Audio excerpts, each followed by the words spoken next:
वफाकी वज़ीर दाखिला राना सनाउल्लाह का कहना है कि इमरान खान के बयानिए की हड्डियां बीच चौराहे फूट गई। ये खिलाड़ी कौम के साथ खिलवाड़ कर रहा है, मुल्क की मईशत और सियासी कल्चर को तबाह किया। न्यूज़ कॉन्फ्रेंस करते हुए राना सनाउल्लाह ने कहा, इमरान खान ने कौम से अमरीकी साजिश का झूठ बोला, इसका मकरूह चेहरा अवाम के सामने आना चाहिए।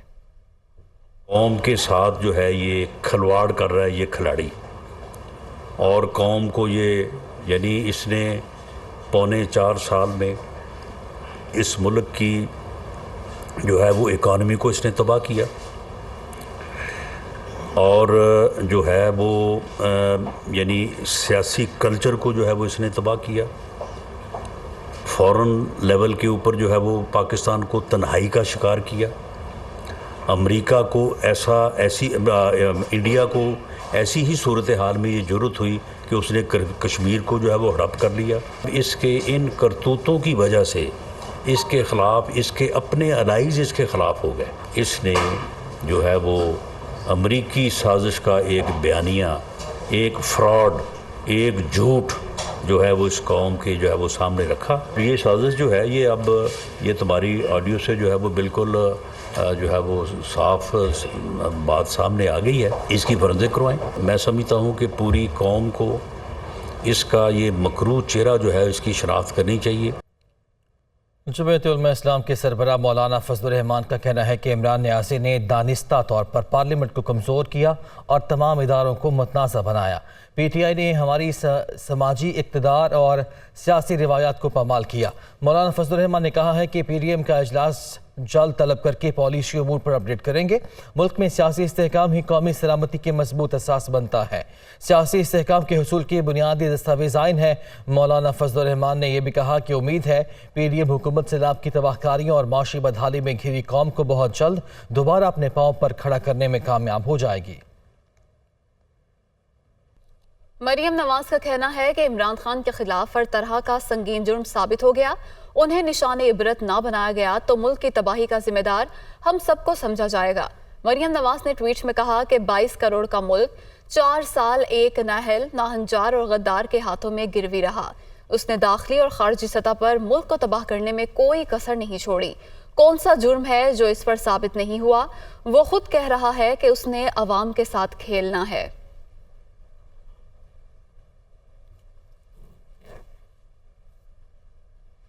मुस्लिम लीग नून की रहनुमा मरियम नवाज और कैप्टन रिटायर्ड सफदर के एवन फील्ड रेफरेंस में सजा के खिलाफ अपीलों पर समाअत इस्लामाबाद हाई कोर्ट में होगी।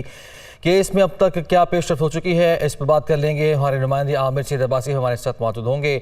आमिर, आपको बताते चलें नाज़रीन के मुस्लिम लीग नून की रहनुमा मरियम नवाज और कैप्टन रिटायर्ड सफदर की एवन फील्ड रेफरेंस में सजा के खिलाफ अपीलों पर समाअत होने जा रही है। समाअत कब तक होगी जान लेते हैं। हमारे नुमाइंदे आमिर सईद अब्बासी हमारे साथ मौजूद हैं। आमिर, आगाह कीजिएगा, समाअत कब तक शुरू होने जा रही है और अब तक इस केस में पेशरफ क्या होगी है, उससे भी आगाह कीजिएगा।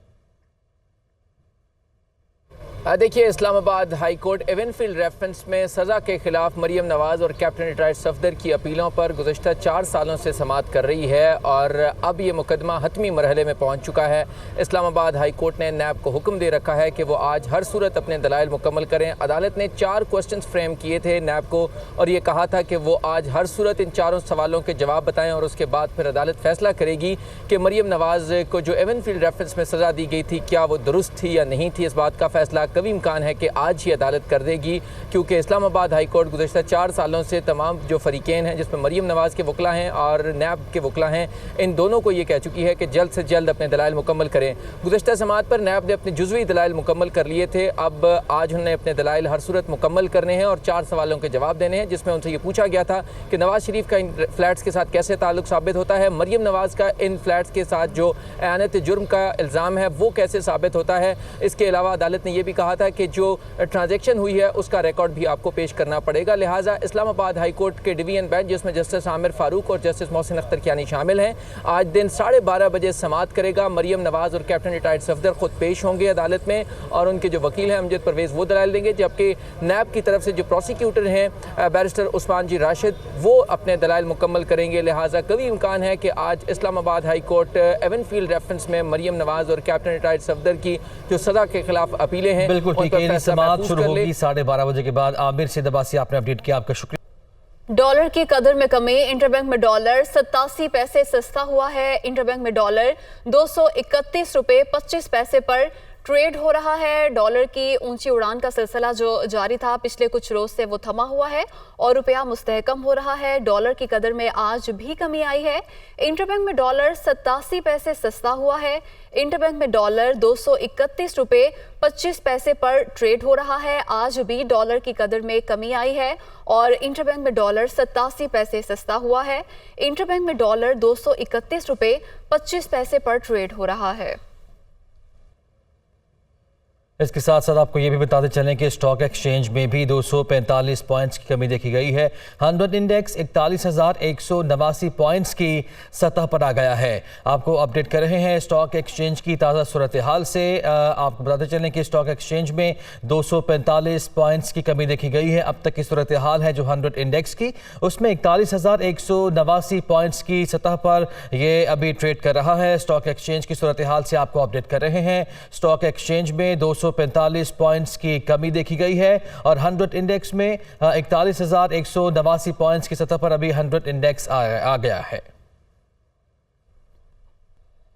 मुल्क भर से आए किसानों का अपने मुतालबात के हक में इस्लामाबाद में धरना जारी है। किसानों का कहना है कि बिजली बिलों में नाजायज टैक्सेस वापस लिए जाएं और खाद सस्ती की जाए। मुतालबात तस्लीम होने तक वापस नहीं जाएंगे। वजीर जानते हैं नुमाइंदा दुनिया न्यूज़ ज़ीशान यूसुफजई से। ज़ीशान, बताइएगा सूरत हाल क्या है वहाँ पर? जी बिल्कुल, किसान इत्तेहाद का धरना जारी है। ये लोग कल रात से इधर ब्लू एरिया में मौजूद है। ये ब्लू एरिया चौक है, इससे एक रास्ता जो है डी चौक की तरफ जाता है और एक F9 की तरफ। यहाँ पर ये लोग रात से मौजूद थे। अभी ये लोग जो है इन्होंने खारदार तारे हटा दी है, कुछ गाड़ियाँ भी हटा दी है और थोड़े से ये आगे चल गए।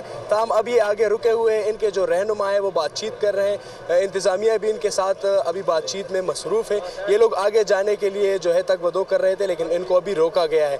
किसानों के मुतालबात ये है कि जो बिजली के बिलों में नारवा इजाफा किया गया है उसको वापस लिया जाए, जो खाद की ब्लैक मार्केटिंग है उसको रोका जाए और हमें सब्सिडीज़ दी जाए खाद पर और जो दीगर पेस्टिसाइड्स हैं उन पर सब्सिडीज़ दी जाए। जो सैलाब ज़दा इलाके हैं वहाँ पर किसानों को रिलीफ जो है फराहम किया जाए। हमारी जो फसलें हैं किसानों का कहना है कि उनके जो रेट्स हैं वो भी बढ़ाए जाए और जो डीजल है वो भी सस्ता किया जाए, क्योंकि हैवी मशीनरी में वो चीज़ें चलती है। किसानों का कहना है कि हम अपने जो हमारे ज़ेवरात है उसके बेचने पर मजबूर है, हम अपने माल मवेशी बेचने पर मजबूर है और हमारी सकत नहीं है कि हम मजीद बिलों को जो है अदा कर सके। किसान रहनुमा से हमारी बातचीत हुई तो उनका ये कहना था कि अगर हमारे मुतालबात ना माने गए तो हम डी चौक की तरफ जाएंगे और इसके अलावा दीगर भी हम मुल्क भर में जो दीगर किसान मौजूद है वो अपने अपने इलाकों में अपना एहतजाज रिकॉर्ड करवाएंगे। ताहम ये जो लोग हैं ये चंद दिन पहले भी इस्लामाबाद आए थे। इंतज़ामिया से बातचीत जारी है। ज़ीशान, बहुत शुक्रिया, आपने तफसीलात से आगाह किया। डेंगू के फैलाव में शिद्दत आ जाने के बावजूद मार्केट में पैनाडोल की दस्तयाबी मुमकिन नहीं हो सकी। खरीदार अद्वियात की तलाश में मारे मारे फिरने लगे। आने वाले दिनों में सूरत हाल मजीद खराब होने का खदशा पैदा हो गया। सुहेल कैसर की रिपोर्ट देखिए। डेंगू बुखार में मुब्तला होने वाले मरीजों के लिए बेशतर सूरतों में मालजीन पैनाडोल तजवीज़ करते हैं। इस वक्त जबकि डेंगू केसेस में होश रुबाहत तक इजाफा हो रहा है तो पैनाडोल के अदम दस्तयाबी का मसला भी मजीद संगीन हो गया है। पेशेंट जिसने वो जो आगे पैनाडोल मांगता है वो कहता है मुझे चाहिए ही पैनाडोल, हम उसे कहते हैं कि कालपोल ले लो और वो इस पे भी नहीं आता। सुबह के मेरे ख्याल से कोई 15 मेडिकल स्टोर फिर चुका, बिल्कुल किसी के पास भी नहीं है। पैनाडोल की किल्लत की बड़ी वजह इसकी कीमत के तयन में कुछ इख्तलाफात को करार दिया जाता है। ये ऐसी सूरत हाल है कि जिसका खरीदारों से कुछ लेना देना नहीं है, लेकिन किल्लत के असरात उन्हीं को भुगतना पड़ रहे हैं। माहिरीन के मुताबिक पैनाडोल की अदम दस्तयाबी की सूरत में मुतबादिल अद्वियात का इस्तेमाल भी यकसा मुफीद रहता है। पैनाडोल ना सही, पैनाडोल तो एक ब्रांड है, लेकिन असल में पैरासीटामोल जो अंदर फार्मूला है वो किसी न किसी ब्रांड में आपको फार्मूले में मिल जाती है। तो हम चाहिए कि अगर कोई भी है, हमें तो एक्चुअली जेनेरिक अंदर जो फार्मूलेशन है उसके से गर्ज है, वो पैरासीटामोल के लिए कोई भी कंपनी की अवेलेबल है तो डेफिनेटली आप परचेज कर सकते हैं। जरूरी है कि हालात में बेहतरी के लिए फौरी इक़दाम उठाए जाएं। डेंगू की ट्रीटमेंट के लिए इस्तेमाल होने वाली अद्वियात की अदम दस्तयाबी या फिर उनकी इंतहाई किल्लत एक मरतबा फिर उस मुहावरे को सच साबित कर रही है कि मुसीबत जब भी आती है कभी तनहा नहीं आती। कैमरामैन फैसल रहमान के साथ सुहेल कैसर, दुनिया न्यूज़, लाहौर। आगे बढ़ते हैं, रुख करते हैं कोयटा का, जहां पे सब्जियों के नर्ख बढ़ गए हैं। टमाटर, कद्दू, करेले समेत दीगर सब्जियां फी किलो 50 से 100 रुपए इजाफे से 150 रुपए तक पहुंच गई हैं। मटर 400 रुपए फी किलो में फरोख्त हो रहे हैं, जिस पर शहरी परेशान हैं, जबकि प्राइस कंट्रोल कमेटियां गैर फाल दिखाई देती हैं। तफसीलात से आगाह करेंगे हमारे नुमाइंदे फरीदुल्लाह खान।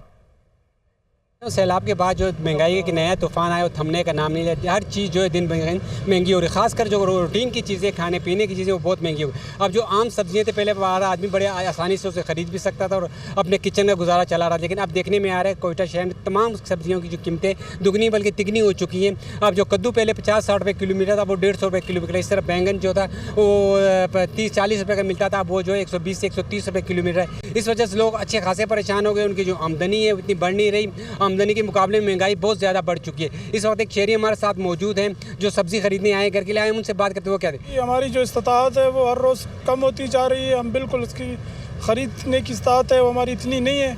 अब मटर की आप मिसाल ले लें कि 400 रुपये का 1 किलोग्राम। मैं एक पढ़ा लिखा आदमी हूँ, ग्रेड 19 का ऑफिसर हूँ, 1-1.25 लाख तनख्वाह है। अब मैं भी एक पाव मटर ख़रीद रहा हूँ। और जो है टमाटर को आप देख लें 160 और 180 की बातें चल रही हैं। जो आपने ख़ुद मिसाल दी, अपना जो बिल्कुल बेसिक किस्म की जो सब्ज़ियां हैं, बैंगन है 50 kg मिलता था किलोग्राम, अब वो भी 120 रुपये में दे रहे हैं। कद्दू जो कोई खाता भी नहीं था वो भी अब 120 रुपये किलोग्राम की बातें चल रही हैं। इनका ये कहना कि इनकी तनख्वाह जो 1-1.25 लाख रुपये तनख्वाह है और महंगाई इतनी हो चुकी है कि वो अफोर्ड नहीं करे। जो 1 किलो मटर ले जाते थे वो 1 पाव लेने पे आ गए हैं। और इस तरह अगर सबसे अहम मसला जो ये देखने में आ रहा है, प्राइस कंट्रोल कमेटी जो है ज़िली इंतजामिया एजेंसी वो एक्टिव नहीं, अगर उसे एक्टिव कर दिया जाए बढ़ती हुई महंगाई को रोकने के लिए बहुत ज़रूरी है। क्योंकि अगर उससे एक्टिव नहीं होगी प्राइस कंट्रोल कमेटी तो महंगाई बढ़ती रहेगी और लोगों की जो माली मुश्किलात दिन ब दिन बढ़ती जाएंगी। जी।